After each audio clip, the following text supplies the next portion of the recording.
Today, patients want a natural, unoperated look. They want to have minimal downtime, limited pain discomfort, and maximum results. Essentially, they want a great value. Today, the cosmetic surgeon must tailor a procedure for the individual patient. The key points are value and predictability. Patients want a result that makes them look natural and one that's going to last. As they age, they do not want to have a pulled or stretched appearance, but rather they want to look like they're aging naturally and aging gracefully.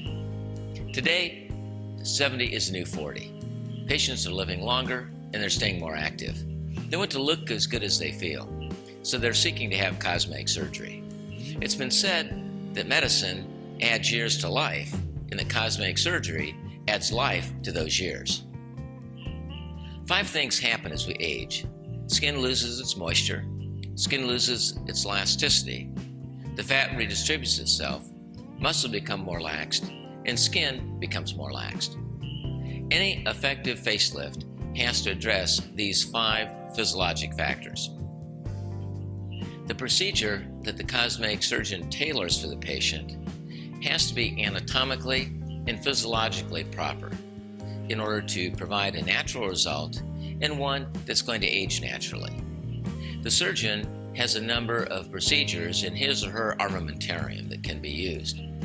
The facelift procedure is designed to treat laxity in the neck, cheek, jowl, and lateral temporal area.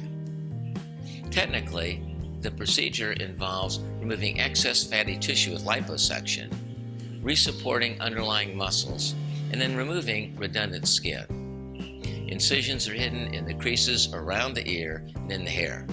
Dissolvable stitches are used in the skin, and small clips are used in the hair in order to further camouflage the incision lines. Small incision is hidden in a crease underneath the chin to better enable us to obtain better contouring in the neck area. Following surgery, a turban-like dressing is applied. This dressing is removed the morning after surgery. Cold compresses are applied for 48 hours after the procedure. Most individuals find that they're able to resume their normal activities within a week following surgery. Now, the goal of facelift procedure is to provide a more rested, natural appearance. Obviously, no one can guarantee how one's going to heal or how long the result is going to last. However, many individuals feel they look 10 to 15 years younger following this procedure. However, one has to be realistic as to what can and cannot be achieved. And there's always going to be some laxity and redundancy. The neck lift is often described as a minimal incision procedure.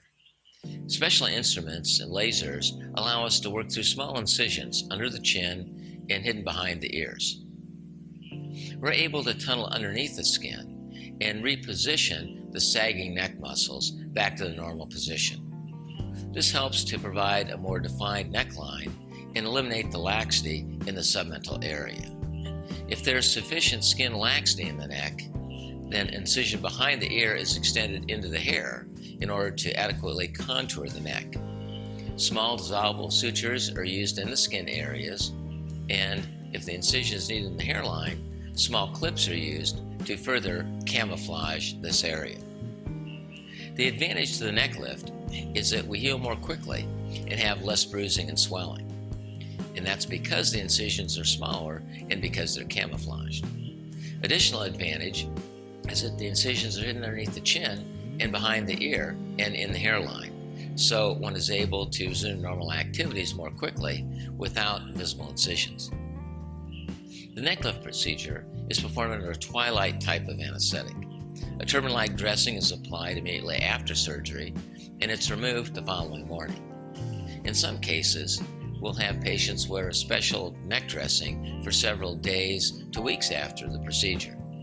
In other cases, we simply have them apply cold compresses in the neck area for the first 48 hours after the procedure.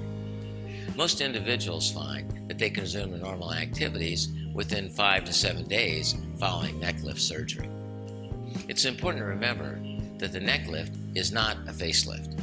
While the neck lift will obtain significant improvement in the neck and submental area, it's not to affect the jowl area.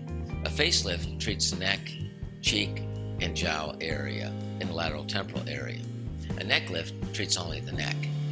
The advantage of the neck lift is that the incisions are camouflaged and that we heal more quickly than with a facelift. The advantage is that it only treats the neck area.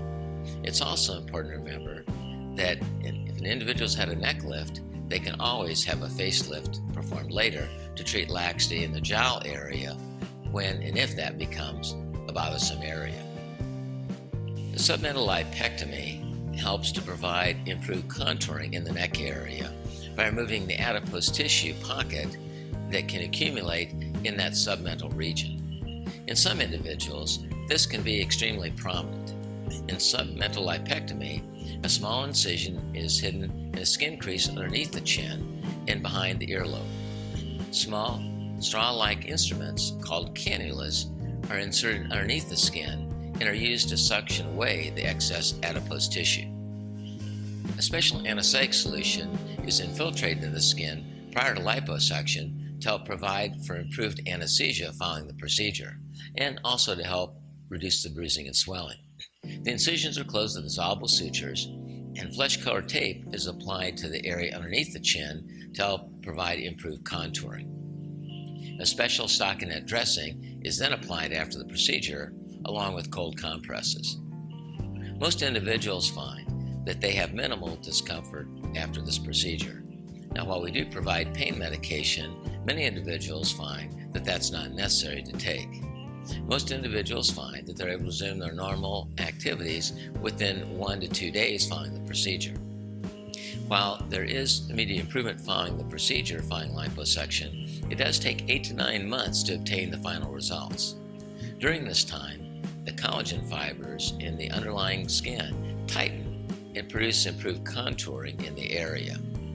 It's also important to remember that submentalipectomy removes only fatty tissue, and it's very appropriate for individuals who have good skin texture and good skin tone. If an individual has significant muscle laxity and poor skin texture and tone, then a facelift or neck lift is necessary to provide the desired results.